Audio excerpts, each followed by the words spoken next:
யாரும் இல்லையே. நாம் இருவரை தவிர ஒருவருமே இங்கில்லை. அப்படியா? எல்லாம் போய் கொண்டிருக்கிறார்கள். அப்படியா? போகட்டும்.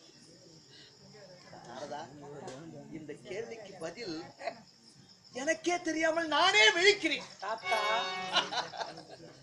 நீ ஒரு கபட நாடக சூத்திரி என்று எனக்கல்லவா தெரியும். நீ இந்த கழகத்திற்கு விடை கிடைக்கவில்லையா என்பதற்காக இந்த கேள்விக்கே விடுதலை உரைக்கிறார். அப்படிதானே? உண்மையிலே நாரதா, பார்க்கின்ற பாமர மக்கள் எல்லாம் பெருமையா பேசுகிறாங்க. ஐயா, நீ ஒரு துளசி மணி மார்பன் சொல்லிக் கொண்டிருக்கிறார்கள். உன் கழுத்தில் இருப்பது துளசி மணி மாலையா இல்லை ஒரு பெண்ணா என்று எனக்குத்தானே தெரியும். இப்படி பண்றீங்க?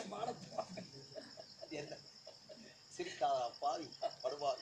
ஒரு நேரத்திலே ஜலேந்திரனுடைய மனைவி பத்மாவதி அழகிலே பிறந்தாவதி அழகிலே என்று சொல்லிவிட்டு அந்த அழகிலே திறந்தவளை பார்க்க ஓடினாள். அப்படி